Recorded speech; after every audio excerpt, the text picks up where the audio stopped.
Olá, amigos, bem-vindos a mais um Pod Spinecast, sua dose de coluna e saúde. E hoje nós vamos viajar para o centro-oeste do Brasil para conversar com um cirurgião de coluna que é do Goiás. Porque quem é de Goiás, na verdade, fala que é do Goiás. Dr. Murilo Dyer, da dinastia Dyer. E eu também não posso falar muita coisa, porque a minha família é do Goiás, minha esposa é do Goiás, então eu também não posso nem falar mal. Dr. Murilo é formado pela Universidade Federal de Goiás. Ele é ortopedista e fez ortopedia na Santa Casa de São Paulo, especialização de coluna pela Unicamp e a ACD, até agora só serviço de renome. Ele atua como cirurgião de coluna em Goiânia, tem mestrado, doutorado, conta no Instagram com mais de 5 mil seguidores e depois de descobrir a furada que ele entrou, vai perder uns 1.000 seguidores aí. Tudo bem, Murilo? Tudo bom, Daniel? Tudo bem, cara. Gostei do Goiás, porque na verdade é exatamente isso. Eu conheço. Aqui se você vê se o cara é goiano, tem um bão, e eu acho que vocês aí também em Minas terminam compartilhando, mas o do Goiás aí é mais específico. É muito idiosincrásico, né? É do Goiás, isso aí. Tem uma vez assim, a gente, mudando de assunto, mas meu pai comprou uma fazenda, a gente contratou uma consultoria. Meu pai é cirurgião de coluna também, igual você comentou. A gente contratou uma consultoria de negócio de fazenda. E chegou um pessoal, essa turma mais nova, é engraçado, né? Porque assim, era um negócio de fazenda, mas chegou com aquelas barbonas, antes da pandemia, aquelas barbonas, umas roupas todas modernas. Eu falei assim, pô, esse pessoal aí, não sei se vai... Você entende muito de fazenda, não, né? De negócio rural, de agro, os caras tudo de Apple Watch. Eu falei, pô, não tá muito rural esse negócio, não. Aí, quando eles foram falar que a gente era uma das fazendas mais não sei o que do Goiás, eu falei, opa, tô tranquilo, tô em casa, tô pagando o nosso dinheiro, não foi mal gasto. Gente da terra mesmo, né? Isso aí. Mas, bom, cara, valeu aí demais o convite, eu acho que a iniciativa bem legal aí de suas, eu acho que é um modelo de divulgação, de conhecimento, não sei, mas de história bem legal, bem interessante. Então, assim, agradeço muito aí o convite. E vamos lá. Claro, eu já te admiro de muito tempo, sigo seu trabalho aí, e é sempre um prazer ter gente de renome aqui para engrandecer e a gente poder espalhar boa medicina aí pelo Brasil. Ô Murilo, eu gosto de começar com umas perguntas rápidas e fáceis, assim, só para a gente aquecer os motores e os 2 ou 3 ouvintes aqui do podcast te conhecerem melhor. Pode ser? Pode ser, vamos lá. Beleza. Quanto tempo de formado? Cara, formei em 2004. Então, já mais de 15, né? Mais de 15, é. Quantos filhos? Nem faço muita conta. 2 meninas, cara. 2 meninas, legal. E as minhas meninas são novas. Eu tenho uma de 5 e uma de 3. E, cara, isso é uma coisa que muda, assim, a carreira, entendeu? Eu acho que isso, você começa a fazer umas escolhas um pouquinho mais... Isso é uma coisa interessante, né? Eu acho que você começa a fazer umas escolhas um pouquinho diferentes. Seu horário de estudo tem que mudar um pouquinho. Acho que ele diminui um pouco. Vai adaptando, né? Eu acho que o fato de eu ter tido filhos um pouco mais velho, tem 41 agora, né? Profissionalmente foi bom. Então, pelo menos na minha rotina aqui, foi bom. Acho que foi uma coisa que me ajudou profissionalmente. Você gosta de música sertaneja? Cara, eu não sou um cara muito musical, não. Confesso que eu gosto, mas assim, quando tá num bar, com os amigos, mas... Não sou muito musical, não sou um cara muito musical, mas eu gosto de música de qualquer maneira, mas assim, não boto sertanejo para ouvir no meu carro, não. Geralmente não é o que eu ouço no carro, mas gosto. Não tem jeito de não gostar, não. Quem fala que não gosta nunca sofreu de amor, né? Aí não, pô. Não, é gostoso, é animado, é uma música que é boa. Cirurgia preferida, Murilo? Eu acho que é escoliose, né? Acho que é escoliose. É escoliose. Cirurgia que você menos gosta de fazer? Pode ser ortopedia ou cirurgia? Cara, ortopedia faz tempo, viu? Que eu não faço. Pô, deixa eu te falar. Pior que assim, cara, coluna eu gosto bem, assim. Eu acho até que, assim, engraçado, porque eu tenho uma prática que é bem eclética. Eu não sou um cara que faz só uma coisa, assim. Eu sou um cara que faz bastante coisa. Pra você ver, eu faço muita cervical. A semana eu operei só cervical, praticamente. Eu operei 3 cervicais. E olha que a semana nós estamos hoje é quinta, quarta? Quinta-feira. Eu operei 3 cervicais, né? Eu operei segunda e quarta.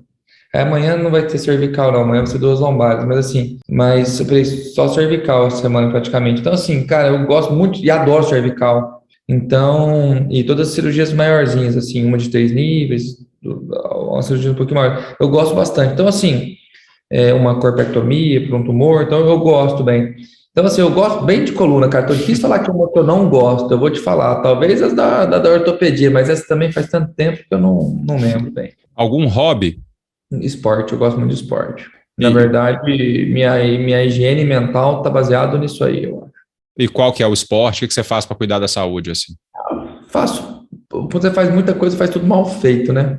Mas eu faço, eu jogo tênis, dou umas corridas, eu vou na academia com a minha mulher adora esporte, então ela me puxa. Acabei de chegar da academia, então eu vou lá, que nem seja fazer 20, 30 minutos, mas eu vou. Tênis, dá umas corridinhas, eu comprei uma bicicleta agora na pandemia, fiz uma provinha de triatlon, mas Oh, assim, mas eu acho que esporte mesmo seria tênis e umas corridas no final de semana. que legal. Eu também sou do triatlon, eu gosto muito. É, É, cara, não adaptei não, até porque vocês madrugam de um jeito que não dá, né, cara? tem que treinar de madrugada, senão o treino não sai. Tem algumas coisas, né, Daniel? Assim, o triatleta é difícil manter casamento. O triatleta mesmo, você é É. triatleta mesmo? Você é Não, daquele não, do não, não. Eu sou Ironman, não? pangaré. Não. Triatleta Ironman, não. Não. Não aguento treinar isso Esse tanto, aí não dá pra tenho ficar jeito. casado. Esse aí dá pra É, ficar casado. Mas o cara que vai pro Ironman mesmo, esse é. aí, conheço poucos que ficaram casados, viu? É difícil mesmo. Treinar no final de semana, treino longo, é difícil mesmo. E, pô, e é mesmo, e como eu trabalho muito, cara, profissionalmente, eu sou um cara bem assim, eu trabalho muito, gosto demais de trabalhar. Gosto mesmo, assim. Então, ontem, se a gente conversou ontem, já era programado fazer ontem, né? Você viu a hora que eu saí lá do centro cirúrgico, era tarde, eu acho que era umas 10, 11 horas, eu estava saindo, 10 horas, vai, estava saindo do hospital. Conciliar essa rotina aí com essa carga de treino muito grande. O triatleta, eu fiz uma prova de olímpico, né? Aí vai, né? Consegue, arrastando vai. Agora, fazer um Iron, Aí eu acho que o cara tem que abdicar de algumas coisas. Sem dúvida. Agora, Murilo, eu vou te fazer duas perguntas que vão definir o tom dessa entrevista e talvez da nossa amizade. Você gosta de pamonha e você gosta de piqui? Cara, pamonha, eu vou te falar que eu fiquei na inveja quando você me falou que você estava comendo uma que, assim, essa para mim é o meu predileto, assim. Cara, talvez um dos pratos prediletos, assim. E eu, como eu te falei, minha mulher gosta demais de esporte, é muito ligada com essa parte de alimentação. Então, assim, é difícil, tipo assim, cair numa dessa de comprar ou pedir a pamonha, porque minha mulher volta e meia, ela inventa uma desculpa e a gente foge da pamonha. É o piqui, cara, não morro de amor, não. Assim, como vai bem? Sabe onde vai bem? No pastelzinho de carne. Ó, nunca No comi. Cara, um pastelzinho de carne com um pouquinho de piqui, com a cervejinha num bar, tem Não. seu valor. Legal, legal. Agora que todo mundo já conhece tudo de importante sobre você, Murilo, nós vamos passar para os detalhes menos Podemos importantes. acabar, podemos parar. Exato. Mas, Murilo, conta para mim agora, como é que foi esse início? Assim, eu sei que seu pai é médico, é um médico de renome, ortopedista. Como é que foi a sua decisão por medicina? Você sempre soube que queria medicina? Teve algum momento que você questionou? Eu sempre fui um cara assim, sou um cara muito de mudanças, de tentar coisas muito diferentes. Não, como você disse, ó, a história eu gosto muito da mesma coisa, sabe? Então, por exemplo, a história da pamonha, eu morava em São Paulo fazendo residência médica, minha mãe levou lá, sei lá, acho que uns 60 pamonhas. Eu comi pamonha durante um mês inteiro, a mesma coisa. Não tem problema com isso, cara. Eu gosto da rotina da mesma coisa. Então, a história da medicina foi uma coisa muito natural para mim, assim. Eu acho que eu nunca pensei muito fazendo outras coisas.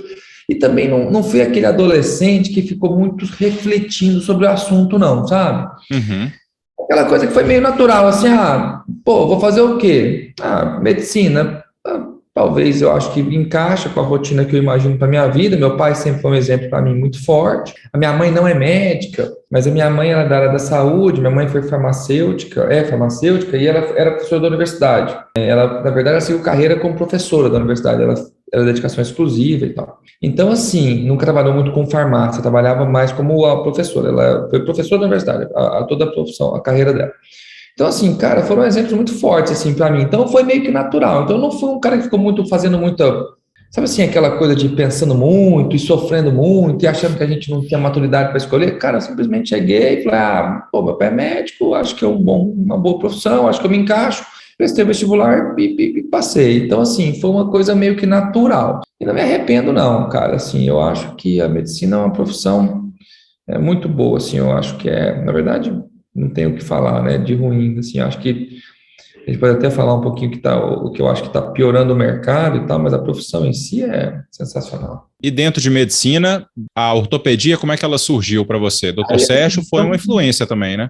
Com certeza, assim, então, assim, para quem não sabe, meu pai chama Sérgio Daia, ele é um cirurgião de coluna bem, assim, que alcançou um renome muito grande na nossa região, no país, e obviamente que serviu de referência para mim, né? Ele também era professor da universidade, e aí sim, aí eu acho que eu parei mais para pensar nesse momento, assim, eu nunca fui aquele cara que durante a faculdade ficava entrando em cirurgia o tempo inteiro, ou que ficava perdendo férias para ficar na ortopedia, e nem fui um cara que eu tinha convicção que ia fazer ortopedia, não. Eu sempre fui um cara Caxias, eu sempre fui um cara meio, sabe, o CDF, assim, nunca fui o cara de sentar lá na frente, mas sempre fui um cara meio CDF, de nota boa, sempre fui.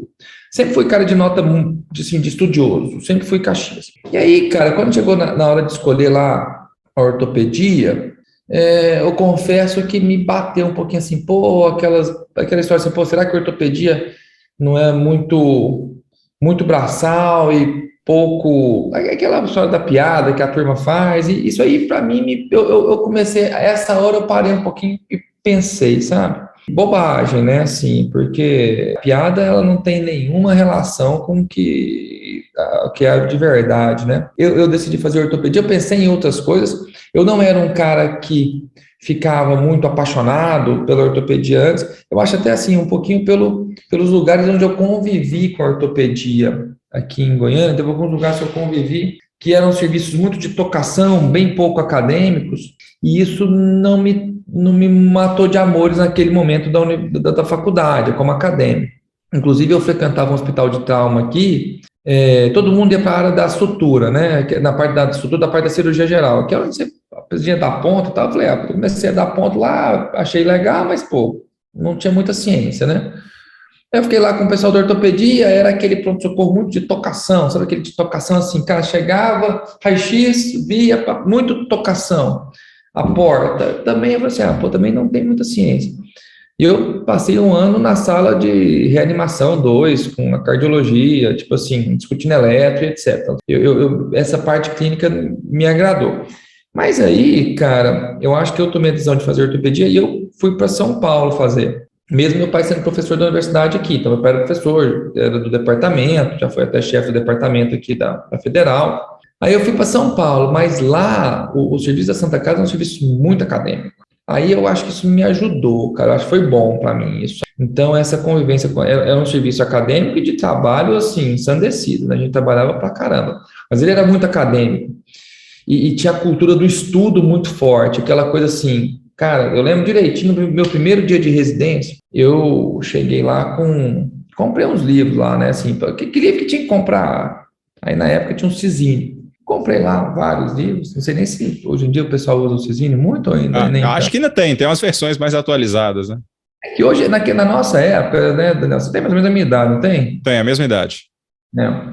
Então, assim, na nossa época, cara, a gente não tinha essa gama de livros que a gente tem hoje, né, cara? A gente tem muito livro traduzido hoje, tem muito, a SBOT tem muitos livros, as diversas escolas, a própria SBOT e tal. Na nossa época não tinha muito, né? E aí, cara, eu cheguei com o Cisine, assim, me achando todo bonito, assim, novinho, tudo novinho. Cara, eu gosto de livro, então, assim, eu gosto daquele negócio de comprar livro e tal. Aí, cara, o meu chefe lá na época, a primeira coisa que ele me fez foi pegar meu Cisine. Jogar no lixo. No lixo ele não fez, vou te guardar, faltando uma semana para a prova da SBOT, eu te devolvo. Eu falei, mas a prova da SBOT tem que 3 anos para ver o livro. O cara pegou, eu vi o livro, realmente, eu só fui ter contato com o livro depois de 3 anos. E aí ele falou, não, esse livro a gente não usa, a gente vai usar o livro fulano, era o Rockwood, o Campbell, o Love Winter, o Tadia. Cara, eu falei, pô, mas o cara assim, eu fiquei assim, indignado, eu queria morrer. Pô, acabei de pagar uma nota nesse livro, estou chegando, meu livro tá novo, eu tô aqui, sabe aquela coisa de folhear livro. Então, assim, isso me ajudou, eu acho que foi bom para mim, me ajudou a gostar mais. E aí, assim, depois eu viajei em vários lugares do mundo, você vê como que a ortopedia é uma área realmente complexa, uma área realmente, assim, cara, é uma área sensacional, né? Não haja visto que nos Estados Unidos é uma das áreas mais disputadas, assim, é a mais disputada na imensa maioria dos anos, né? Então, assim, é sensacional. E por que a decisão de sair de Goiânia e ir para São Paulo? Foi uma coisa pensada com a sua família ou não? Foi uma vontade sua? Foi médio, assim, na verdade, cara, quando eu fiz faculdade, vestibular, eu prestei, na verdade, assim, na época não tinha muitas opções aqui em Goiânia, na verdade, Goiânia tinha uma opção só, era a Universidade Federal de Goiás, era a única opção, tinha 110 vagas, que era um vestibular bastante concorrido, e o vestibular sempre foi concorrido, mas na nossa época, não sei se é porque a gente é sempre saudosista, a gente sempre acha que era mais ainda, né, a gente tem mais escolas hoje, né. Meu pai, a gente estava programando nosso traçado Vestitour, né, que tinha lá, a gente viajava para tudo quanto é canto, e eu falei, ó, pai, dessa linha que era Goiânia para o litoral, eu vou, porque meu pai falou assim, daqui, vamos lá para Cuiabá, eu falei, não, pô, primeiro ano, vamos tentar daqui para lá, e vamos tentar daqui para baixo, porque assim, primeiro ano, vamos tentar, e até porque assim, cara, não dá para fazer 70 vestibulares, né, você tinha que escolher uma meia dúzia. O primeiro vestibular que eu fiz foi um vestibular da universidade particular, universidade boa particular, e eu passei.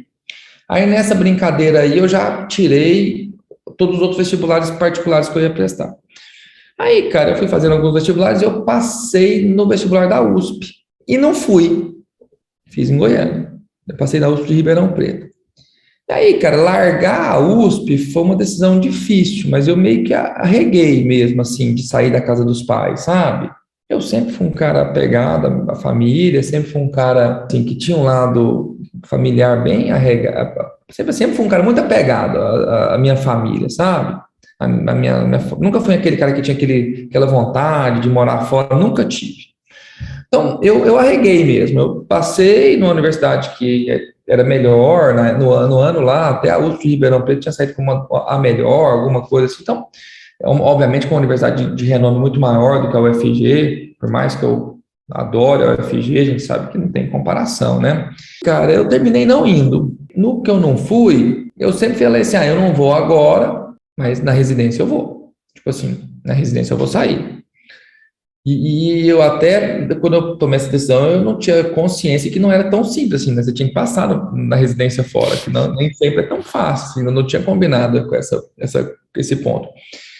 E aí meu pai sempre foi muito amigo do Elton, né? O Elton Defino, que é uma referência em cirurgia de coluna aí do país, e ele contava a história do Elton, que tinha feito uma universidade que não era a USP, mas aí ele tinha feito a residência lá e se tornou um cara tão conhecido e tal. Então eu falei, a residência eu vou, tipo assim, tinha esse plano. Aí quando chegou a residência, cara, eu passei muito mais vestibulares do que em residências, entendeu? Então assim, aí não foi... Eu tinha passado aqui em Goiânia, aí eu passei na Santa Casa, que é um serviço de nome muito grande, né, assim, que era uma referência muito grande, e eu fui, assim, aí nessa aí eu fui, e fui meio, tipo assim, no susto. É claro que a gente ponderou muita coisa, mas eu acho que foi uma decisão muito acertada para mim, sabe? Eu pensei em várias coisas. Primeiro, assim, você ter o pai como chefe, cara, não é legal. Eu acho que não é legal, pô. Eu convivi com várias pessoas que tiveram os pais como chefe lá na Santa Casa. Então, assim, eu sou contemporâneo da Camila e da Karine Cohen, que são filhas do Cohen. Na minha turma tinha filho de chefe e tal. E é claro que não é legal, mas eu pensei assim, pô, eu não quero essa sensação de parecer que foi protegido, sabe? Uhum. Aí eu decidi sair também. Então, assim, foram algumas coisas que se somaram. Primeiro, que eu já tinha essa coisa do vestibular. Segundo, que a Santa Casa é uma escola que tem um renome muito grande, né? Então, assim, eu não tinha dúvida que eu estava indo para um serviço de excelência. Terceiro, que tinha essa história do pai ser lá. E quarto, que eu falei assim, aprender com meu pai, eu não tenho a menor dúvida que eu vou. Porque eu sempre tive a questão de voltar. Eu sabia que eu estava indo para voltar, e assim, nunca me cogitou muito ficar em São Paulo, nunca me cogitou, sabe? Então, assim, como eu tinha essa convicção que eu ia voltar, eu falei assim, aprender com ele, eu vou aprender, então eu tenho agora que aproveitar a oportunidade de aprender com outras pessoas, até para poder... E aqui em Goiânia, naquela época, a maioria dos cirurgiões de coluna tinham sido formados aqui. Então, assim, sabe aquela coisa que era a mesma escola, que era até, inclusive, a escola do meu pai mesmo. O serviço de residência de coluna aqui foi um serviço que ele criou há muitos anos, e é um serviço muito tradicional aqui. Então, assim, a gente tinha um serviço, a gente tem um serviço forte, ele que é um serviço forte. Então, assim, poxa, todos os caras que eram referências da cidade tinham vindo desse serviço. Falei, pô, se eu vou ser mais um, então assim, não é que eu vou ser mais um, não que isso seja ruim, isso é muito bom. Mas eu acho que, tanto é que hoje eu sou esse serviço, assim, eu faço parte dele. Não que seja ruim. Mas eu no sentido assim, poxa, será que não tem... Eu acho que sempre você aprender outras visões, eu acho que é interessante. Então, eu acho que foi bom para mim. Aí eu fui para Santa Casa, fiquei na Santa Casa, e aí depois eu tive uma outra decisão difícil, que foi sair da Santa Casa, né? Porque assim, a Santa Casa é um serviço de muito renome, né? E sair da Santa Casa não foi uma decisão fácil, porque, pô, é um serviço de renome, um serviço inclusive com renome em cirurgia de coluna, assim, talvez um dos maiores nomes do país, né? Tomei a decisão de novo de sair da Santa Casa. E eu sei que isso, assim, foi uma decisão muito difícil para mim na época, por mais que eu também acho que eu acertei. Mas eu saí para fazer na Unicamp, na época a Unicamp e a CD eram um conjunto, rodavam juntos, e era um serviço muito forte na época, assim, ainda é, né? Mas é um serviço, na época, talvez era um dos mais fortes, inclusive de carga de trabalho bastante elevada.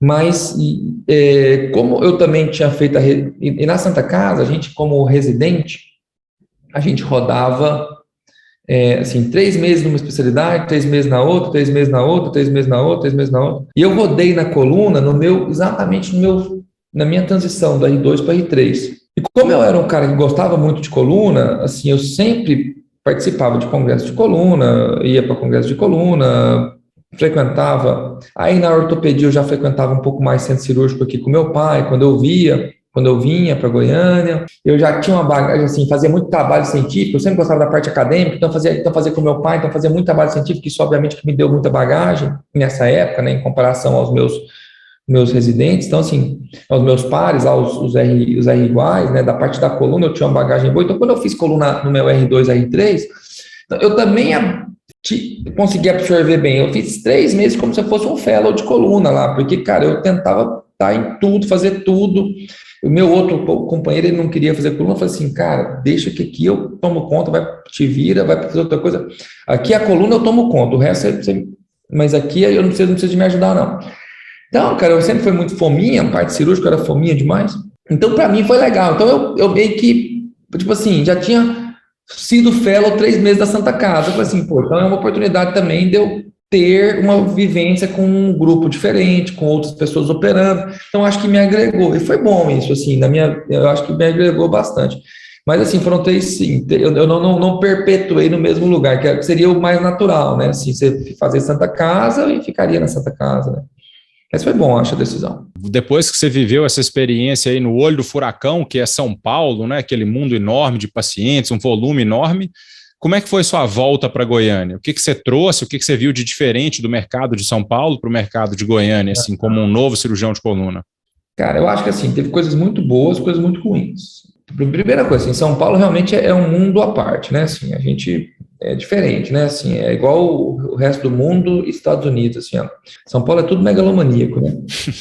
E, cara, a gente era em 20 residentes na Santa Casa, 20 por ano. Cara, é um volume gigantesco, talvez, dependendo da época lá, se somasse todos os residentes de Goiânia, não tinha, igual tinha na Santa Casa. Então, assim, mas o fato de eu ter ficado num lugar que era muito acadêmico, cara, igual eu comentei, isso foi muito bom para mim. Eu acho que, assim, algumas coisas que, assim, a ortopedia na Santa Casa é muito respeitada. Então, assim, cara, você vê que os chefes são todos, assim, os caras respeitados, fica todo mundo elegante, todo mundo com o jaleco certinho, bonito, passadinho, tudo, tipo assim, isso foi muito bom para mim, eu acho que isso me ajudou muito, porque, cara, eu acho que me ajudou a colocar a ortopedia onde eu acho que ela tem que estar.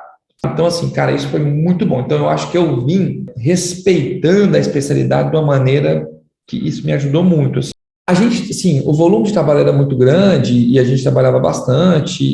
Eu voltei meio com essa pegada, assim, trabalhando bastante, assim, ainda trabalho bastante, mas aí eu acho que não é só São Paulo. Meu pai sempre foi um cara que trabalhou demais. Meu pai é um cara que trabalha demais até hoje. Meu pai, assim, é um cara workaholic, assim, naqueles, assim, demais, demais. Então, meu exemplo dentro de casa sempre foi de muito trabalho. Na verdade, nós somos 3 irmãos aqui, e, cara, os 3 trabalham assim. Pode falar qualquer coisa, mas falta de trabalho, não. Qualquer coisa, mas falta de trabalho, não. Então, assim, os 3 trabalham demais. Então, assim, eu acho que isso não foi São Paulo, não. Isso eu acho que foi familiar. Mas, obviamente, que isso me ajudou em muito, trazendo muita coisa diferente, assim, eu acho que tentando melhorar o hospital onde eu trabalho, tentando melhorar, a gente não tinha monitorização, a gente não tinha um monte de coisa que, ao meu ver, é indispensável para fazer uma cirurgia de coluna. Eu não sei se você já chegou a operar escoliose sem monitorização. Eu cheguei a operar várias, assim, e depois que eu voltei de São Paulo, depois que eu voltei, não, assim, eu não tinha operado escoliose antes, mas quando você vê aquilo, assim, por que eu tô fazendo isso aqui sem? Não tem porquê, entendeu? Tipo assim, não tem razão de ser, né? Eu acho que me ajudou muito, mas em algumas coisas me atrapalhou. A residência da Santa Casa era uma residência de uma hierarquia extremamente pesada e de um grau de, em alguns momentos, de hostilidade meio exagerado. Então, eu acho que eu terminei ficando um pouco meio, vamos dizer assim...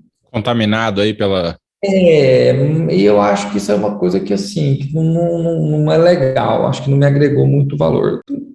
Tudo tem vantagem e desvantagem. Então, acho que isso é uma coisa que então, eu cheguei muito acelerado num ritmo, num lugar. E quem tinha que se adaptar era eu, na verdade, não eram as pessoas ao meu redor, né? Então, assim, isso ainda é uma coisa que a gente tem que trabalhar. Que a experiência de estar fora é sempre muito boa, Daniel. Eu acho que todo mundo tem que fazer. E eu não fiquei só em São Paulo, depois eu fui para a Alemanha, fiquei um tempo na Alemanha, assim, e fiquei, não fiquei logo depois da residência. Isso é uma coisa também que eu acho interessante, porque eu tive alguns colegas que acabaram a residência e foram para fora. Eu acabei a residência, vim para Goiânia, fiquei 6 meses em Goiânia operando tudo que tinha pela frente, tudo tinha pela frente. E eu depois de 6 meses, fui para ficar 6 meses na Alemanha. Cara, acho que foi bom essa minha, tipo assim, essa inversão, porque me deu bagagem para aproveitar minha estadia na Alemanha muito mais do que o cara que acabou de sair da residência que não tem bagagem cirúrgica.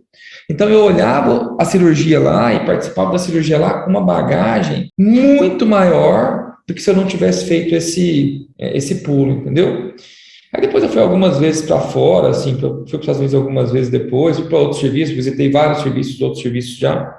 Eu acho que isso sempre ajuda. Eu sempre falo que o congresso é aquele casinho que deu tudo certinho, perfeitinho, para visitar o serviço e a vida como ela é, né? Então, eu acho que isso é uma experiência muito importante. Eu acho que a gente percebe que o cara mais famoso, ele não é um cirurgião muito melhor que você, ou talvez nem tão melhor. Muitas vezes você percebe que o cara faz uma coisa que você não faria, que você não concorda.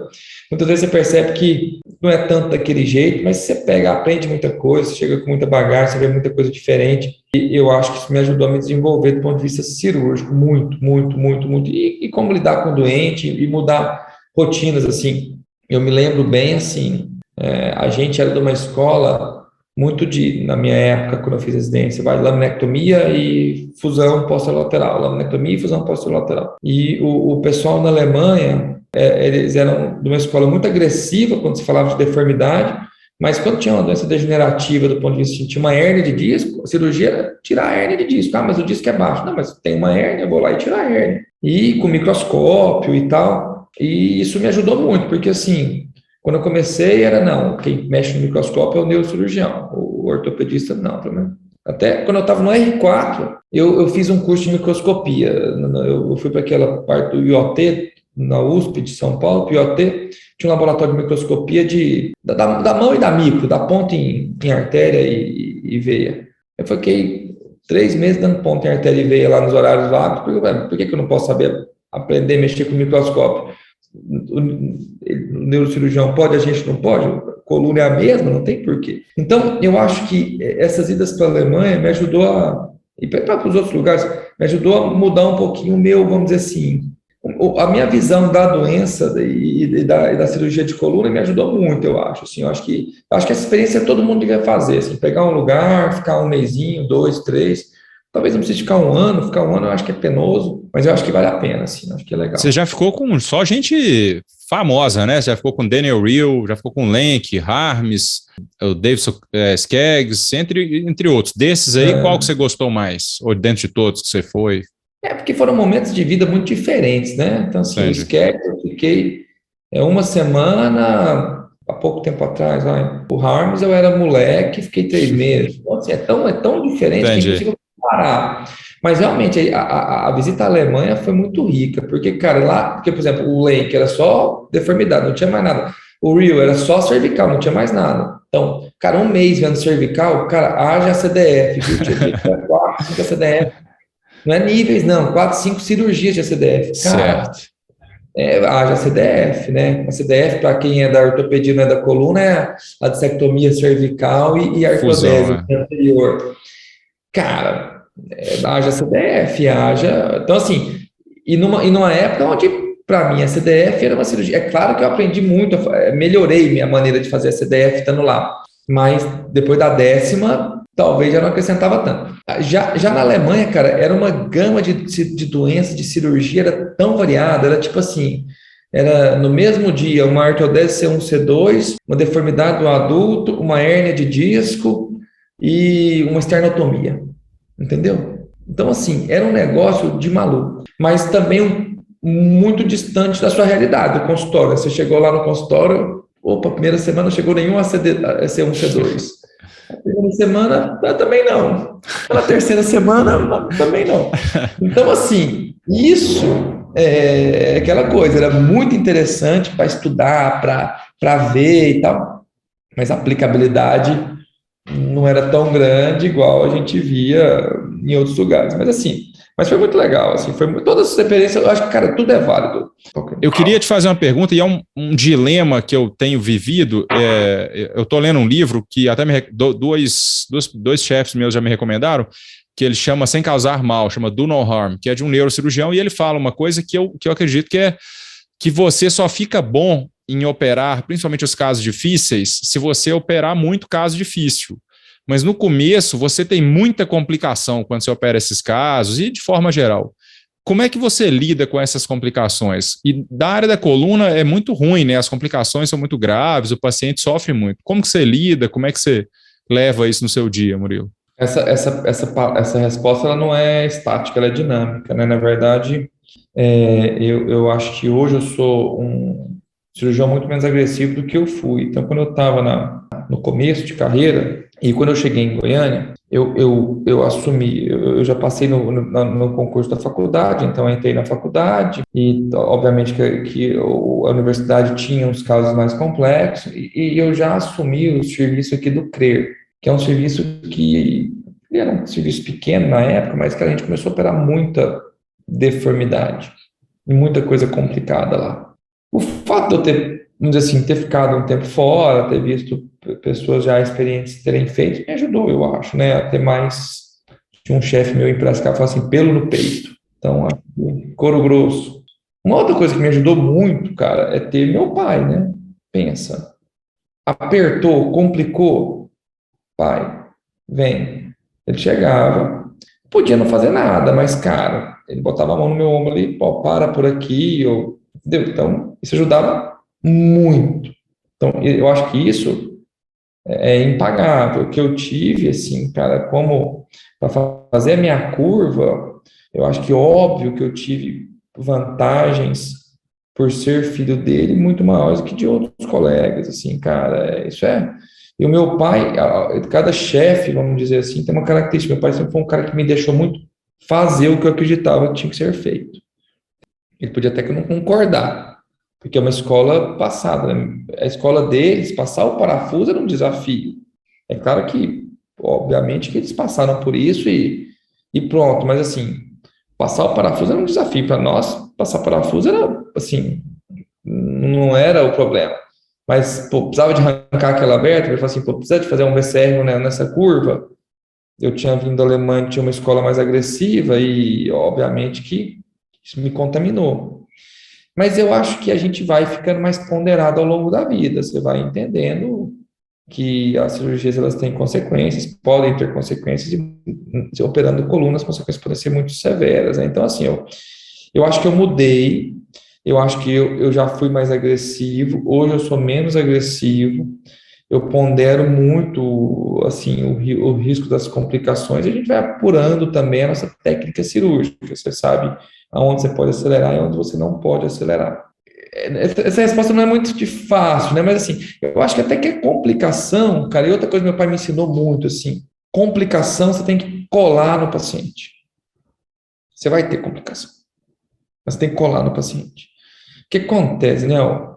quando complica, cara, você não quer ver aquele paciente por nada, você quer que ele nunca mais passe na sua frente, nunca mais volte e tal.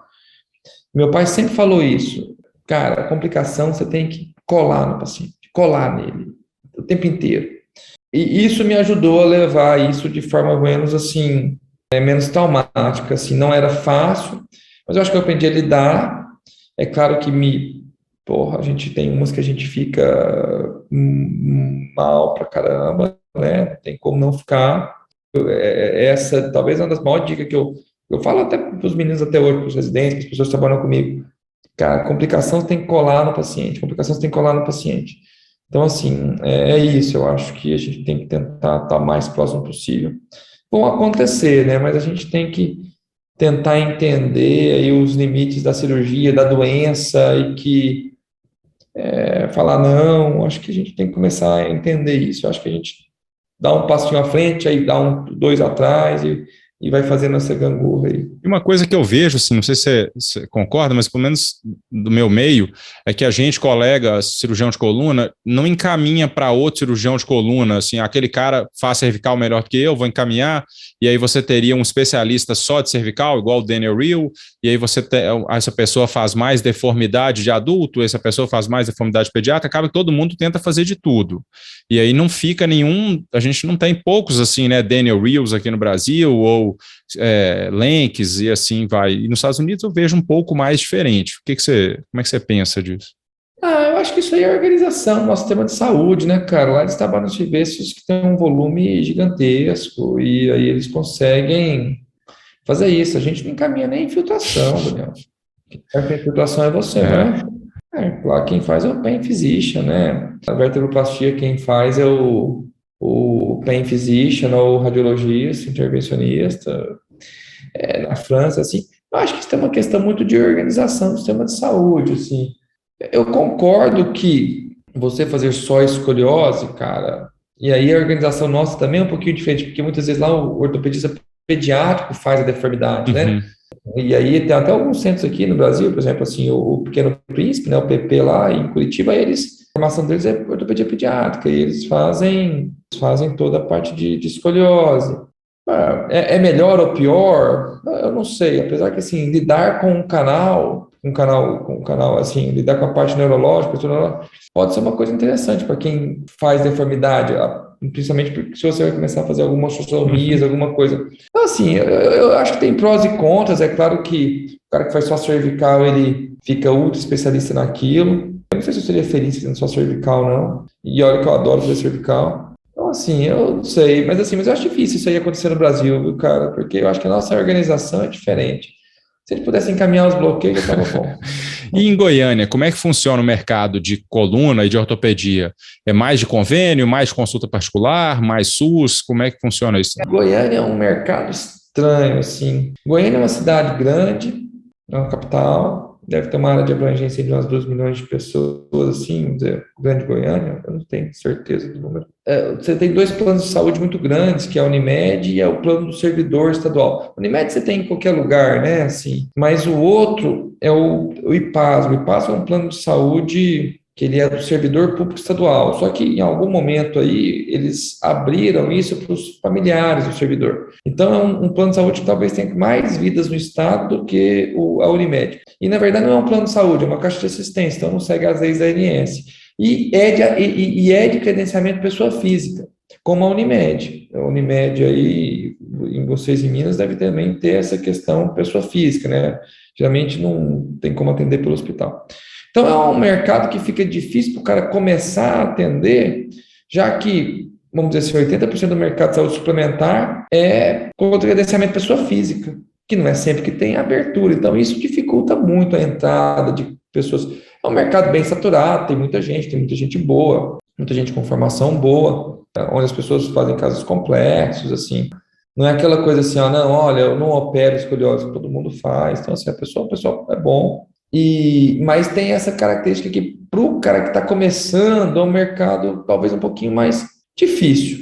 Você tem serviços de saúde públicos muito bons, a saúde pública do estado é muito boa, sabe? Tem alguns centros de referência muito bons. Os hospitais que eu opero SUS aqui são muito bons. A qualidade deles é assim, comparado com os particulares da cidade. E em termos de estrutura, de tudo, de processo, de acreditação, de tudo, não é só de corpo clínico, não, de tudo. Tem a saúde pública muito boa, sabe? Isso é bom, por um lado, né? Porque assim, você tem lugares para trabalhar, onde você pode resolver. Então, assim, tem essas características, mas o mercado está piorando, né, Daniel? Assim, eu acho que está ficando tudo muito cheio, né? Assim, então, talvez hoje você começa a ter médicos especialistas em coluna na maioria das cidades do estado, que é uma coisa que não tinha antes. Então, assim, aquele paciente que vinha do interior hoje, talvez ele não venha tanto mais. Cara, tá piorando como um todo, né? Só você fazer conta aí, quando eu tô te falando, quando eu fiz faculdade, tinha 100 vagas de medicina aqui em Goiás, né?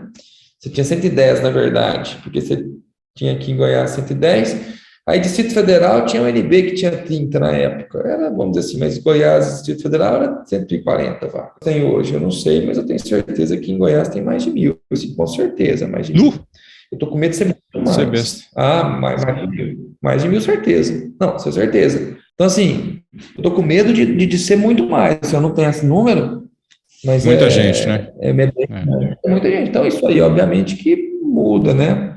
Mas é isso, cara. Se o mercado, eu acho que ele é. Mas eu acho que, cara, o mercado, a gente. Assim, eu acho que isso muda de figura. A gente não tem que ter muito medo do mercado, não. Acho que ele tem que fazer bem feito, cara. Para quem faz bem feito, eu acho que o negócio vai bem. Mas mudou também, Murilo. Se você concorda, mudou também o perfil do paciente, né? Hoje um paciente te demanda mais. Mesmo um paciente de convênio, ele quer mais atenção, ele é mais instruído. Como que você lida com esse novo paciente, assim? Daniel, o meu pai, quando eu estava na faculdade, quando eu entrei na faculdade, meu pai falou assim, você tem que aprender a dar aula. Você quer ser alguém sem aprender a dar aula. Então, como que ele... Tem algumas coisas que ele fez que eu achei interessante na formação dele, que eu acho que eu pretendo fazer a mesma coisa com minhas filhas. Quando eu estava na faculdade, ele... eu tinha férias, ele me botava para faculdade nada, eu era segundo grau, vai. Nas férias ele me botava para trabalhar como office boy numa clínica no escritório de contabilidade de um amigo dele. Um escritório simples, lá no centro da cidade, bem simples. E assim, foi uma experiência de vida boa. Eu trabalhava, pegava ônibus para fazer serviço de office boy, de banco, ficar em filas. Eu não precisava daquilo. Meu pai tinha uma condição muito boa, mas, cara, eu acho que foi bom. Eu acho que isso é interessante para a sua formação como pessoa. Entender que o dinheiro não é tão simples assim, sabe? Então, isso é uma coisa que, cara, eu acho que ele é um cara que teve essa visão, assim, muito interessante. E uma das coisas que ele também me fez é aprender a dar aula. Então, como que era o tal de aprender a dar aula? Eu entrei na faculdade, você tem que aprender a dar aula. Então, arruma um lugar para você dar aula. Como assim, pai? Arruma um lugar, arruma um emprego de professor em qualquer lugar. Vai ser arrumar uma mulher para dar uma aula particular, eu tinha passado bem no vestibular, então tinha aquela coisa de você passou bem, você tinha um currículo para dar aula particular para uma mulher e tal. Aula particular que eu digo é física, química, matemática, história, geografia. Mas ele falou, não, isso aí não serve não, aula particular, tem que aprender a dar aula, né? Quadro negro, giz, na frente de uma plateia. Aí eu arrumei uma aula sábado de manhã, de aula de inglês. E, cara, assim, eu falo inglês, mas, assim, gramática de inglês é difícil, né? Assim, nenhum americano não sabe se perguntar para ele, né? Então, assim, eu tinha que dar aula de gramática de inglês para pré-vestibular. E sábado, 6 da manhã, era a turma. Não, 6 não, vai 7 da manhã. Que às 8 começava a minha aula na faculdade, 8h30. Então, eu lembro que eu ia para essa aula e depois ia para a faculdade. Então, eu acho que isso foi importante para a minha formação, mas aonde eu acho que isso foi mais importante foi para o meu consultório. Então, ele acertou errando. Na verdade, ele mandou eu dar aula pensando que eu tinha que dar aula no congresso e tal. Mas, na verdade, cara, onde eu acho que isso é mais importante no consultório. Eu acho que é onde a gente tem que ser professor no consultório. É onde a gente tem que fazer o paciente entender o que ele tem no consultório. Eu acho que isso é o grande pecado da maioria dos médicos. Da geração mais para trás, é que eu acho que tem melhorado. Eu acho que as pessoas estão ficando mais pacienciosas com os pacientes e explicando melhor para o paciente. Porque eu acho que o que acontecia, Daniel, é que os caras chegavam e falavam assim, ó, dor nas costas, nervo ciático, toma esse remédio aqui. Simples assim. Não era assim? Dor nas costas, nervo ciático, inflamado, se o cara quiser dar muito detalhe, toma esse remédio aqui. E aí, cara, eu acho que o que a gente tem que fazer é justamente fazer o cara entender que não é o nervo ciático, por que dói. Inclusive, se você quiser operar o cara, se quiser operar, não, mas se você tiver indicação de operar, Ele tem que entender que o problema dele é mecânico, que não está inflamado. Porque se ele entender que está inflamado, por que ele vai operar? Se Só tomar um anti-inflamatório. Então, para ele entender que o problema dele é cirúrgico, ele tem que entender que é mecânico, e é mecânico. Então, assim, eu acho que educar o paciente bem é uma coisa extremamente importante, e eu acho que isso me ajuda no consultório, eu acho que isso a gente tem que fazer, eu acho que isso é uma das... Então, eu acho que não é o paciente que está demandante, cara, eu acho que é a gente que tem que melhorar, entendeu? Porque tinha essa cultura do médico ser, não, pô, o cara chegou lá, falou, a água parou, né? Eu acho que não pode ser assim, eu acho que tem que entender, o cara tem que entender. Então, eu acho que essa que é a questão aí. Murilo, e agora eu queria que você contasse para a gente um pouco desse projeto que você participa, que é o Mude a Curva, que é muito bonito, a gente vê, assim, é uma ação muito interessante, né, que você está bem envolvido e consegue ajudar muitas crianças, muitos adolescentes aí. Cara, isso é bem legal, assim. Então, o Mude a Curva foi um negócio que aconteceu assim, a gente talvez ninguém, mas se eu perguntasse antes de começar, ninguém imaginava, mas é uma das coisas hoje que motiva a gente bastante. Se eu estou dizendo a gente, porque não é um projeto meu, né? Como começou assim, 6 cirurgiões se juntaram com uma ideia de fazer trabalho científico multicêntrico. Cirurgiões próximos, amigos, né? Você deve conhecer todos eles. O Rodrigo Amaral, o Carlos Romero, o Carlos de Recife, Rodrigo de São Paulo, Rafael Pratari de São Paulo, Fernando Herrero de Ribeirão Preto e o Ricardo Acácio de Joinville. Na verdade, no começo foram 5, depois o Acácio entrou, mas a ideia era fazer trabalho científico. O pessoal de Vitória estava junto também no começo, deve ser trabalho científico. Aí terminou que, em um momento, o Carlos, o Rafael e o Fernando decidiram fazer um curso, estudar equilíbrio digital até para fazer e aprender e divulgar. Aí fez um curso em Recife. Esse primeiro curso eu até não fui, porque foi exatamente no final de semana que a minha filha nasceu.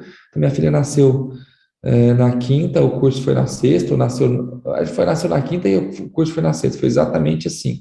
Ou nasceu na quarta, o curso foi na sexta. Eu lembro que eu passei a noite fazendo aula com ela, nenenzinha, recém-nascida. Recém-nascida, sim, na maternidade. A gente fez esse curso, o curso foi muito bem, aí criou esse grupo chamado BSSG, que é Brazilian Spine Study Group. A ideia era fazer trabalho científico. E aí, cara, em um momento, num congresso brasileiro, se não me engano, foi em São Paulo, o Carlos Romero teve essa ideia de fazer um mutirão lá em Recife, um mutirão de cirurgia de escoliose no SUS, de operar pacientes da fila do SUS. O Carlos, na verdade, foi ele que chegou para a Medtronic e falou assim, você me fornece 4, porque ele pensou assim, eu vou pedir para 4 para um, 4 para outro, 4 para outro, 4 para outro, a gente opera 20. Aí ele virou e falou assim, você me dá 4 cirurgias? Ele falou lá a ideia. Aí a Anne da Medtronic, que até saiu, mas ainda está no trauma, que é uma pessoa, quem é mais aí das antigas da coluna vai lembrar dela, era muito da O-Spine. Aí ela falou assim, sim, dou, mas eu dou se for tirão inteiro. Temos parafuso, temos cirurgião, vamos organizar. Aí a gente fez um primeiro em Recife, num hospital chamado Otávio de Freitas, e foi uma experiência, cara, sim, foi sensacional, foi fenomenal, foi animal, foi muito legal, por vários motivos. Primeiro que, assim, a gente chegou para operar, a gente conseguiu 3 salas cirúrgicas, mas era um centro cirúrgico muito pequenininho, esse Otávio de Freitas tem residência de ortopedia, mas era um hospital pequeno, um hospital extremamente pobre. Pensa um hospital pobre, cara. Pensa um hospital assim. Era um hospital que antigamente se tratava doenças infecto-contagiosas, então aquele modelo de hospitais bem abertos, muito arejado, mas um hospital muito antigo. Então isso impactava bastante na gente. Assim, se fosse fazer um mutirão, provavelmente num hospital chique, não tinha o mesmo impacto social. Então, os pacientes muito humildes, com aquela roupa do corpo mesmo, nem roupa de hospital, nem estava aquela unissex hospital, todo mundo com roupinha de político, sabe, aquelas assim. E a gente chegava, organizamos uma fila lá que tinha do SUS, organizamos, operamos, e assim, ficava os pacientes na porta para saber quem ia operar.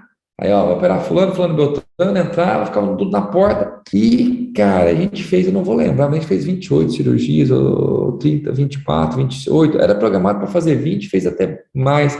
Porque, assim, foi rendendo, a gente foi operando e cara, foi muito legal. Então, assim, teve a experiência humana muito legal. Pensa um centro cirúrgico pequeno, só com a gente, só cirurgia de escoliose. Eles não viam cirurgia de escoliose há não sei quantos anos. Todo mundo engajadaço, assim, os técnicos de enfermagem, cara, trabalhando até 10 da noite, 8 da noite, 9 da noite, e sem uma cara ruim, assim, ninguém, todos os funcionários públicos, que com certeza não tinham esse volume de trabalho, mas estava todo mundo, tipo assim, cara, engajado de um jeito, foi tão legal. E aí a gente operou mais do que a gente tinha planejado. Foi uma semana divertidíssima, porque você pensa que você está com grandes amigos, pô, os caras, os meninos são todos os caras que são grandes amigos, operando junto, operando a cirurgia que você mais gosta de fazer junto, cara. Então, assim, cara, foi muito legal, foi muito legal. Então, assim, para resumir a cena, era sexta-feira, 8 da noite, 9 da noite, todo mundo cansado, tinha operado a semana inteira, e estava todo mundo fazendo uma algazarra no corredor, uma animação. Eu lembro que eu estava saindo da última cirurgia, que eu fiquei para a última, e, cara, foi animal. Então, cara, foi uma experiência de vida, assim, talvez profissional, para mim, a mais marcante. Eu não tenho a menor dúvida que foi a mais marcante experiência profissional que eu tive, assim. E aí, obviamente, que brilhou o olho de todo mundo, falamos assim, poxa, isso tem que repetir. A gente ficou na dúvida se repetiria no mesmo lugar ou se faria em itinerante. Obviamente que a SRS serviu muito de modelo para a gente, né? O Acácio é um cara que já tinha ido a uma missão dessa fora do país pela SRS. O Rodrigo tinha ido numa missão, aí não era da SRS, foi uma outra de uma empresa, mas ele já tinha ido. Então, assim, isso a gente tomou como modelo, a gente decidiu fazer um negócio itinerante, até porque, assim, pelas características que a gente queria dar ao projeto e tal. E aí a gente fez o de Recife, aí depois a gente fez em Teresina, no Piauí, a gente fez São Luís do Maranhão, e a gente fez, estamos programando fazer em Belém, fizemos em Joinville, e aí já em parceria com a SRS, que tem o GSO, né, com o Global Spinal Outreach, o veículo da SRS de fazer esse tipo de missão. Então, cara, o negócio tomou corpo, e aí numa dessas, era do BSSG, né, e numa dessas aí, num desses hotéis, num bar de hotel, depois, conversando, rindo, a gente mudou o modelo, o nome do programa, no programa mais da ação, para Mude a Curva, que eu acho que ficou um nome também sensacional. Então, assim, essa é a história do negócio e, cara, foi muito legal. Então, hoje a gente tem uma parceria com algumas dessas indústrias, né, que sem elas seria impossível. Já fizemos com três dessas grandes empresas, a Medstone, como eu falei, a Nuvasve e a Globus. E a gente está programando fazer aí pelo menos 2 por ano, fora o de Joinville, que virou a gente está programando fazer um sítio definitivo da SRS, né? Então, assim, cara, é uma experiência sensacional. Tem um monte de colega que vem de fora, que vem de outras cidades, que a gente tem um programa de voluntários, né? E tem que ter não dá para todo mundo ir, porque assim, não dá para ter 70 cirurgiões de coluna numa sala, pelo risco de infecção e tudo, mas assim, nos primeiros tinha muita gente. Cara, é sensacional. Muito bom, muito bom, muito bom, muito bom. Eu falo que é a nova pescaria, porque eu não gosto de pescar.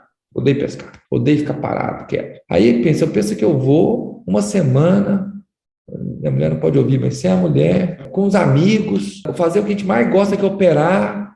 Cara, a gente se diverte a beça. Tudo no mesmo hotel. Vira adolescente de volta. Pensa, no mesmo hotel. Cara, vira adolescente, entendeu? Então, assim, é uma experiência de vida sensacional. O laço de amizade que a gente criou e estreitou aí com esse programa foi sensacional. Acho que, assim, é uma coisa que os meninos hoje eu chamo de irmãos mesmo, assim, já eram amigos, mas hoje são irmãos. Cara, foi muito legal. Então, assim, é um negócio legal, assim, e eu acho que a gente tem que doar, né? Eu acho que a sociedade americana, norte-americana, tem essa cultura, né? O cara vai, quando ele é mais jovem, ele trabalha, mas ele chega a uma certa idade, ele devolve, ele doa. Você vai no parque norte-americano, todo mundo está fazendo doação, está todo mundo voluntariado, está todo mundo, os bancos são tudo doado. E a gente não tem essa cultura no Brasil, né, cara? Então, assim, eu acho que implementar isso é uma coisa interessante, sabe? Eu acho que a gente tem que tentar. Então é isso, né? A história é essa, resumida, senão se eu for ficar falando, Mas foi muito É. legal, cara. Se você tiver oportunidade aí um dia, vamos, Claro, que foi muito. parece ser um programa muito interessante, né? Assim, para você aprender como ser humano, aprender como cirurgião, conviver com outros cirurgiões, né? A gente, assim, obviamente, do ponto de vista técnico, a gente cresce, claro que cresce. Estou operando com um cara que opera muito bem e tal, obviamente que eu cresço muito. E a gente vai lá para ajudar, mas quem é ajudado é a gente, sabe? É clichê, mas é a mais pura verdade. Você vai lá para se doar e quem recebe é clichêzão, mas é a mais pura verdade. E o primeiro foi o mais impactante, porque os outros, o que acontece? A gente operou no hospital da Universidade do Maranhão. Cara, estrutura hospitalar muito legal, muito boa. A gente operou no hospital. Eu falei, não falei Manaus, não? Falei Não, acho que Manaus? não. Não, né? Desculpa, a gente fez em Manaus, o último foi em Manaus. Manaus, o HC deles novinho, cara. Que estrutura muito boa, muito legal. Piauí também tinha uma estrutura bem legal. A gente operou no hospital universitário legal. Vários, a estrutura muito legal. Joinville nem se fala. Joinville, inclusive, o hospital onde o Acácio trabalha, onde já tem cirurgia de escoliose toda semana. Não é uma coisa, a gente não foi fazer nada diferente, entendeu?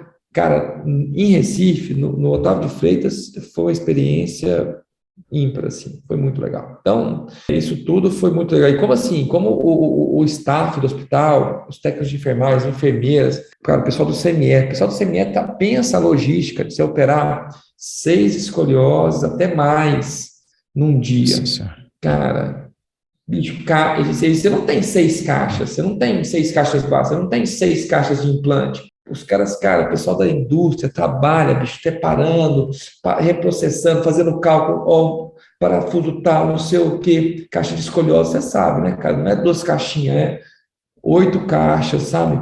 Cara, tanto é que hoje em dia, assim, a gente tem no grupo, a gente tem uma CEO, né, vamos dizer assim, uma executiva do grupo que lida todo com essa parte, e o que toma mais tempo dela hoje é o Mude a Curva, para organizar isso, cara, porque assim, a pessoa precisa de a parte burocrática, como que você doa material para um HC, para um hospital universitário, você tem toda a burocracia. Cara, você tem 1 quilo de dificuldades, entendeu?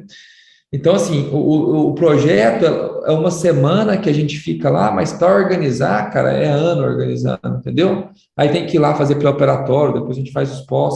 Então, assim, tem um monte de coisa. Mas é muito legal, cara, é uma experiência muito Só legal. imagino. Pode botar meu nome aí pro próximo, que eu tô inscrito aí. Pode me falar Quando que eu você vou. quiser, quando você quiser, quando você quiser. Cara, e você gosta de pescar? Não, eu gosto de operar. Você vai ver, quem, sim, se não for apaixonado. E a gente percebeu isso, foi em Manaus, né? Porque Manaus é um lugar onde tem muita pescaria, Aham. né? Tem muita gente, grupo de homens que se juntam para ir pescar. Pessoal com vara e tal. Aí a gente chega lá de lupa, foco cirúrgico, né? Tem um monte de amigo rindo, conversando no bar, do hotel, assim, depois daquele dia de trabalho, conversando, assim, se divertindo na beça, assim, gente, isso aqui é a nova pescaria, cara. Isso aqui é melhor que Melhor que pescaria, de pescaria, sem verdade. dúvida.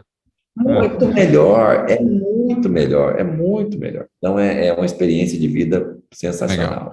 Murilo, eu vou só mudar um pouco aqui a marcha e eu queria agora que você falasse um pouco dessa nova fase de Murilo, mídia influencer, Murilo Instagrammer aí. Como é que foi essa mudança de mentalidade? Porque, né, a gente vem de uma outra fase para entrar nesse novo mundo não é fácil. Como é que foi essa mudança de chave para você? Como é que é a sua adaptação a esse novo mundo digital? Até preconceituosa, Uhum, né? Vamos ser bem sinceros, claro. Daniel. Assim, como eu disse, assim, eu sempre fui assim, sempre gostei muito do lado da academia. Quando eu cheguei em Goiânia, eu passei no concurso de professor substituto para a Universidade Federal. Passou 1 ano, 2 anos que eu estava como professor substituto, saiu a vaga de professor definitivo. E eu prestei e passei. Então, assim, meu pai, como eu disse, professor da universidade. Minha mãe, como eu disse, professor da universidade. Então, assim, eu até estava sempre com as pessoas que falavam assim, olha, médico não tem que ter Instagram, tem que ter Lattes. E eu concordo parcialmente. Eu acho que tem que ter Lattes, mas tem que ter Instagram também. Porque hoje eu acho que o Instagram é páginas amarelas. É páginas amarelas, literalmente é páginas amarelas. A gente estava conversando antes daqui de começar, né? Que aqui em Goiânia chamava Listel. Você falou que chamava aí, como Telemig. Telemig. Mas você é da época onde você ia procurar o telefone da pizzaria, você pegava o negócio, abria, pegava pizza, aqui tem uma pizza antiga, uma pizza 110. Você olhava assim, pizza 110, ligava, pedia uma pizza, o cara trazia uma pizza. Eu acho que o Instagram hoje é páginas amarelas. Então, assim, se você me perguntar, Murilo, se você me indicar um restaurante, eu não vou olhar no Instagram, eu vou olhar no Google. Mas se você perguntar para minha esposa, ela vai olhar no Instagram. Ela não vai olhar no Google. Se você perguntar para qualquer pessoa 5 anos mais jovem que a gente, o cara vai olhar no Instagram. Eu aposto dinheiro que agora. Então, na verdade, para médico também. Então, eu acho que a gente tem que estar nas páginas amarelas, porque é um catálogo de endereço, um catálogo de referência. Eu não me considero Instagrammer, não. Assim, eu acho que eu sou até meio avesso a essas coisas. Eu tenho vergonha, então não sou um cara que faz o vídeo, que eu sei que é uma coisa que é boa de fazer, eu não sou esse cara que está chegando lá, eu sei que todo mundo fala que é bom, mas eu não me sinto tão natural. Eu tenho uma menina que trabalha comigo, que eu peço a ela muitas vezes para ela me ajudar, então tem hora que ela fala assim, faz um vídeo aí, ela vai e filma, seria como se fosse um vídeo de qualquer outra coisa, e aí eu acho que me ajuda a ter essa, de vez em quando, estar presente. Quando tem algum caso interessante, eu posto, e aí eu estou conversando muito mais com o cirurgião de coluna do que com o público leigo, que não é talvez o foco. Mas eu acho que eu tenho altos e baixos, que eu não tenho muita paciência nem tempo. Eu acho que o cara tem que ter um Instagram profissional. A minha esposa, por exemplo, só tinha um Instagram pessoal fechado. Eu falei que ela não pode se dar o luxo de ter só o Instagram. Ela é médica, tá? Ela é neurocirurgiã. Quem não gosta fala que é casado com inimigo, né? Eu não tenho problema, não. Muito pelo contrário, eu gosto bem de neurocirurgião depois dela. Não tem como não gostar. E aqui em Goiânia a gente sempre trabalhou junto do neurocirurgião. Então, assim, aqui nunca teve. Mas minha esposa é neurocirurgiã, então acho que ela como neurocirurgiã, não pode não ter um Instagram. Porque se alguém fala assim, vou te encaminhar para a doutora Sabrina. Eu vou olhar aqui, a doutora Sabrina dá ouvir. Não tem. Então não tem jeito, não vai achar. Então eu acho que ela tem que ter. Então acho que a gente, nossa profissão, cara, eu acho que algumas profissões exigem isso, não pode se dar esse luxo. Eu não sou um cara muito fissurado em rede social, eu não fico olhando, eu acho que eu olho, mas eu não olho tanto, mas eu quero diminuir mais, eu quero olhar menos. E eu não sou um cara também muito.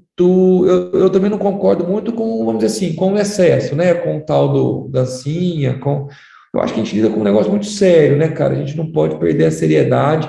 Eu acho que não dá. Eu acho que assim, cara, eu não é meu, também é perfil, né? Eu não sou um cara brincalhão, não sou um cara. O meu perfil é mais sério, eu sou sisudo, eu sou um cara mais fechado. Então, assim, não adianta eu achar que eu vou fazer dancinha que vai colar. Comigo não cola. Acho que dá para a gente tentar ser o que não é. E aí, a menina que trabalha na clínica aqui, eu sou sócio de uma clínica aqui em Goiânia, meus irmãos são radiologistas, né? E eles têm uma clínica aqui em Goiânia. E a menina que faz o marketing lá, ela sempre fala uma coisa que eu concordo muito, ela chama Tati. Ela fala o seguinte, Murilo, não dá para você ser o que você não é. Na mídia social, na mídia digital, na televisão. Você tem que ser o que você é. Se você se sente bem fazendo o videozinho, a dancinha, faça. Mas se não é o seu perfil, cara, não faça, porque não vai dar certo. Entendeu? Então, assim, eu gosto muito dela nesse sentido, porque ela não me força e uma coisa que eu acho, assim, ter uma certa ajuda de alguém é bom. Eu tenho uma menina que trabalha comigo, ela é uma fisioterapeuta da minha confiança, ela me ajuda um pouquinho nisso, porque ela é da área, né, é mais fácil. Então, assim, se você tem uma pessoa que não é da área, o cara que é da agência, eu acho que fica muito aquela história de melhor colchão, cara, melhor posição para dormir, não existe melhor posição para dormir, assim, posição para dormir é a posição que você dorme, ninguém controla a posição para dormir, então assim, eu acho que esses mitos, o telefone celular causa doença na coluna, pô, a evidência até que não causa, né, assim, a evidência literatura, então acho que a gente tem que tomar cuidado para a gente não falar coisas que, assim, a gente tem que tomar cuidado para a gente ser cientista, a gente é médico, a gente não pode perder essa linha. Então, acho que a gente tem que tomar cuidado, e aí a agência, os caras não são da área, né? Os caras não tem como você exigir que o cara fale com propriedade de coluna. Então, acho que a gente tem que falar, e é isso. Eu acho que, assim, a ajuda da Juliane me ajuda porque ela me faz fazer um vídeo que eu nunca teria coragem se fosse eu. Então, ela me ajuda nesse sentido. Mas acho que tem que ser a gente, né? Falando coisa que a gente acredita e que está alinhado com a nossa filosofia de tratamento. Não adianta eu lá no meu consultório falar que não existe jeito certo de dormir, e no meu Instagram está falando que o jeito certo de dormir é com um travesseiro aqui, outro abraçado, um no meio das pernas. Entendeu? E parece que é um Então, caminho, sim, eu vejo isso que é um caminho sem volta. As mídias sociais, elas estão aí, não dão um sinal que vão embora, né? Então, é tipo Uber e táxi, eu vejo eu isso. acho, o que que eu acho, Daniel? A gente não tinha propaganda médica. Vai para os Estados Unidos. Quem já chegou nos Estados Unidos, uma das coisas que chama atenção para quem é da área de saúde é, cara, como você tem propaganda na televisão, propaganda de remédio para pneumonia, remédio para DPOC, remédio, não é remédio, vamos dizer assim, para dor de cabeça, não sei lá, Doril, né? É remédio, sei lá, qualquer remédio aí. Então, assim, a propaganda na saúde não existia. Com o Instagram, eu acho que começou a ter uma maneira de divulgação do trabalho médico. E de uma maneira acessível para qualquer pessoa, né? Você consegue, eu aqui, fazer uma postagem qualquer, sem depender de uma agência ou do negócio milionário para sair na Globo. Então, eu acho que isso é uma coisa interessante. Isso muda muito a vida da gente, né? Por exemplo, cara, termina que algumas vezes a gente tem experiências interessantes. Eu vou dizer uma que eu estava uma corrida aqui da Unimed, corrida de rua. E aí chegou um cara e falou assim: Doutor Murilo, eu falei: sim. Ele: não, você operou minha sobrinha. Ah, que legal. Falou o nome da menina, eu lembrei, menina, uma gracinha. Nossa, eu sou seu fã, que legal. Posso tirar uma foto com você? Falei: No meio da corrida, isso ou antes? Só para entender. não, na largada, Entendi, entendi. na largada. Se fosse no meio da corrida, talvez eu não É, responderia, né? é, Bufando, né? Correr é. e conversar só para ter certo igual do seu nível. Do Ah, meu é. nível, não. Mas você vê que você tem fã, né? E, Hoje em dia, médico tem fã, né? mas é isso que eu achei interessante, assim, cara, isso para mim não é uma coisa que eu imaginaria. Se você perguntasse isso, eu nunca imaginaria, porque assim, alguém pedir para tirar uma foto comigo não é uma coisa que eu imagino que aconteça. Entendeu? Então, assim, eu acho que isso tornou a gente, assim, criou uma relação, vamos assim, das pessoas, não é te endeusar, não é a palavra, mas assim, de ter uma Uhum. admiração, entendeu? Que é legal, mas ao mesmo tempo não é aquela coisa, você não tem que estar no Fantástico, é no celular, é mais próximo, um cara que está aqui do seu lado, assim, não é só o Drauzio Varela agora que tem seguidores, entendeu? Então é isso, eu acho interessante, é um negócio. E tem coisa também, Daniel, coisas que a gente não tem gerência sobre. Eu costumo dizer que eu não fico muito pensando e tentando. Cara, não vai mudar. Se adapta e ponto. E você não tem gerência sobre isso. Você consegue mudar? Você consegue falar, ó, dá uma ligada aí no Bill Gates e fala assim: olha, Bill Gates não, mas O é o Zuckerberg Zuckerberg lá. lá.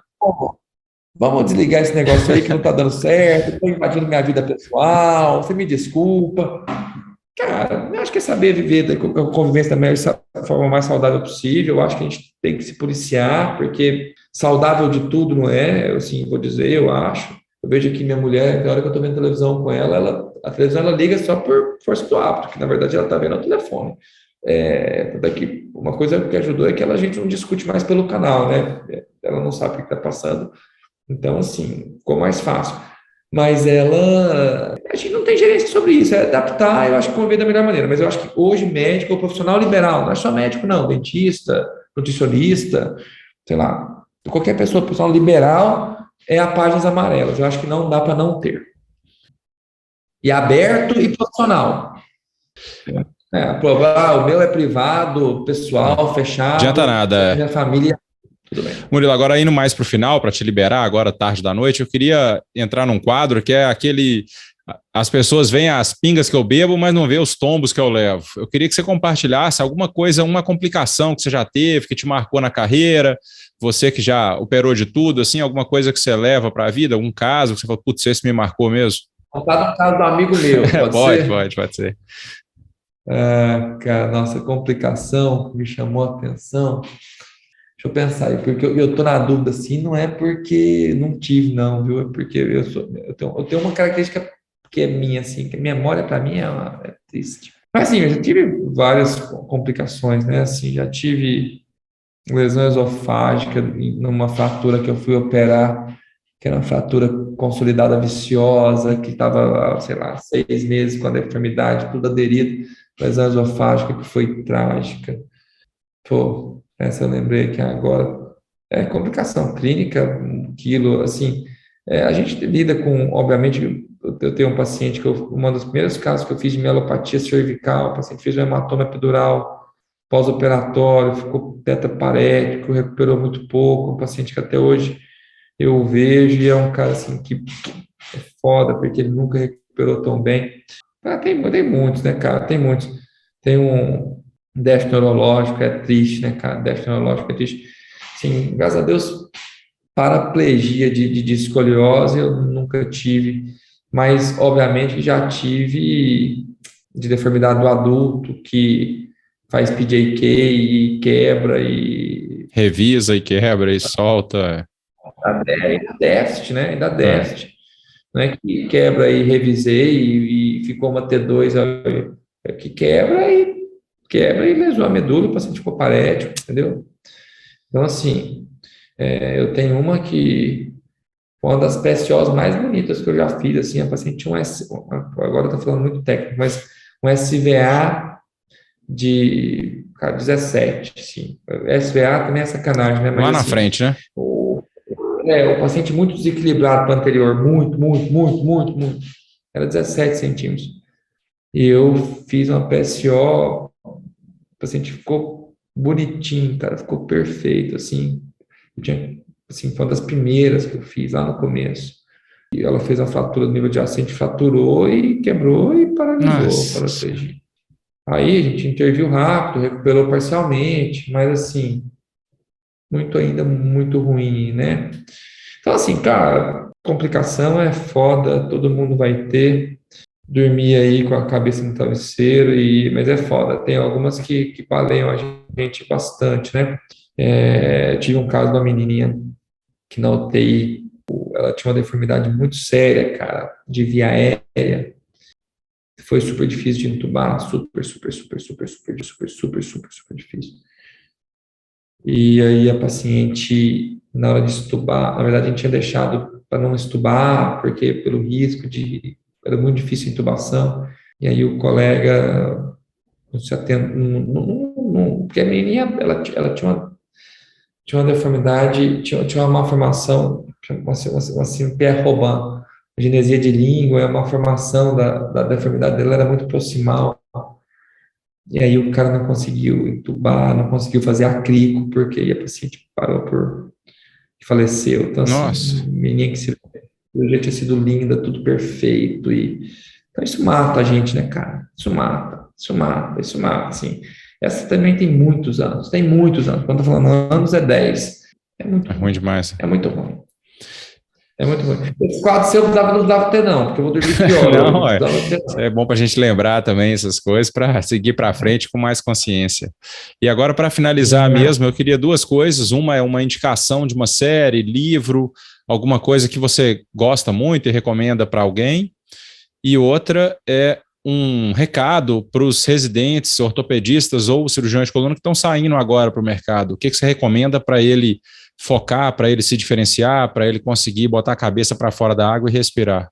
Cara, livro e série é foda, porque livro eu sou ruim, sabe assim? Eu só leio livro técnico. E série, eu sou pior ainda. A última que eu vi foi Barra do Baile.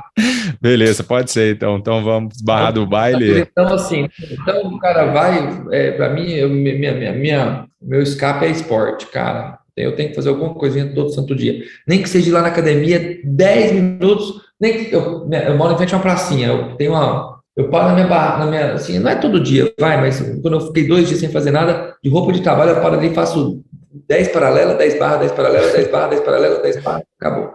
Vou pra casa. De roupa de trabalho, tira a camiseta só para não... Mas então, assim, esporte para mim. Mas, e sobre a questão dos casos que estão entrando no mercado, eu acho que, cara, o mais importante é tratar bem o doente e fazer o doente entender o que ele tem. Educar o doente. Talvez eu seria a principal. Assim, ser bom tecnicamente, né? Porque para você convencer, você tem que saber o que você está falando. Tem que ter segurança do que você está falando. E você não consegue ter segurança se você não sabe. Ser um bom residente e não achar que você vai ser um residente ruim, que você vai explicar mal para o residente, você vai ser tocar, lá nas casas fala assim, chutar a boca, né? Não vai chutar a boca do paciente e fazer diferente na sua vida profissional. Ah, eu vou ser um residente muito ruim, eu sou mal educado com os pacientes, mas quando for particular, aí você não consegue.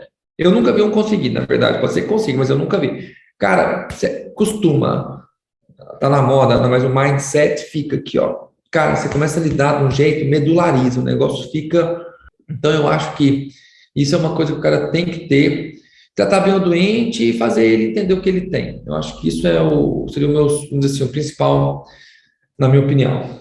Tem uma frase que fala, não sei se você concorda, que é, perdão, do jeito que você faz uma coisa é do jeito que você faz todas as coisas, né? Então, se você faz bem no SUS, se você faz bem na sua formação, você vai levar isso para você também e vai fazer no consultório com um convênio particular.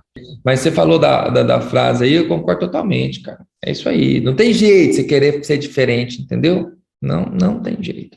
Mas, Murilo, eu queria te agradecer, cara, de coração. Acho que o papo foi muito legal. Você, como sempre, eu sabia que você tem muito a acrescentar. Pode botar meu nome aí no Mude a Curva, porque eu estou querendo muito participar do Mude a Curva. Acho que é um projeto que eu acredito e eu acho que ele tem uma ideia muito legal que eu quero fazer parte também. Como sempre, sabia que conversar com você ia me acrescentar muito e todo mundo que eu vi, eu acho que vai sair melhor também. Pô, que legal. Valeu demais o convite, assim, como eu te disse, valeu mesmo. Para mim é uma honra, fico lisonjeado. Cara, assim, entra lá no Instagram, todo mundo que puder entrar no Mude a Curva, quem tiver aí, que tiver interesse em participar, geralmente a gente bota lá no Instagram, quando vai sair as próximas missões. A gente ainda está sem data da próxima, por umas questões assim o ano fiscal das empresas é diferente, então a gente ainda está um pouco sem data, na verdade vai ter uma em agosto em Joinville, mas essa como é da SRS, da GSO, aí essa a gente não tem, nem é a gente que gere os voluntários, são eles que gerem isso. Mas, assim, provavelmente o próximo vai ser Belém e previsão até de vir para Goiânia. Então, a ideia é essa. E é isso, cara. Então, assim, vamos lá pescar. Vai ser bom demais, quando você quiser. Beleza. Muito obrigado aí de novo, Murilo. Um grande abraço, boa noite aí. Obrigado por ceder seu tempo aí numa noite de feriado, cara. Muito obrigado. Para mim foi o maior prazer, cara, de verdade, assim, papo bom. Se você quiser fazer outras, eu estou à disposição. Não oferece, não. Dura a pessoa querendo assistir, né? Exatamente. Agora vamos ter que ver. Eu falo que assim, ó, pintar um quadro, qualquer pessoa. Agora vender um quadro, só um grande. Verdade. Cara, muito obrigado. Entendeu? Então é mais ou menos a mesma ideia. Danielzão, um abraço, Murilo. Um abraço, hein? Tchau. Bom, chegamos ao final de mais um Pod Spinecast e de novo com um convidado de alto garbo e elegância que deu uma aula não só de coluna, porque eu sei que tem gente que não é de coluna que ouve podcast, mas o Murilo deu uma aula de vida, deu uma aula de como superar, aula de perseverança e aula também de fazer serviço humanitário. Eu fico me perguntando como é que ele consegue fazer tanta coisa. Eu não faço 1/10 das coisas que ele faz e mesmo assim tô cansado. Você vê que tem muita gente boa de serviço aí e eu vou correr atrás para vir aqui, para essas pessoas foda virem aqui contar história, para dividir, para a gente aprender com elas. E eu vou aproveitar esse finalzinho de podcast para agradecer o meu amigo Tomás Barros, que eu precisei de uma ajuda de um colega essa semana e ele se prontificou para me ajudar. E tudo que ele pediu em troca foi um alô aqui no final do podcast. Isso é muito pouco, porque depois eu fui ver que o Dr. Tomás ele tem um canal no YouTube que é umas 30 mil vezes maior do que o meu. Ele tem Instagram com muito mais seguidores do que eu, então ele fez mais, foi caridade. Mas, Tomás, tá aí um abraço. Eu vou deixar aqui o link do seu canal do YouTube e também do seu Instagram, porque você merece tudo de bom. Muito obrigado aí pela ajuda. A todos que ouviram até aqui, eu agradeço de coração. Seguimos aí. Quem sabe você aparece aqui e a gente vai te entrevistar, tá? Tenho certeza que tem muita gente ouvindo, que tem muita história boa para contar. Um grande abraço, até a próxima. Tchau.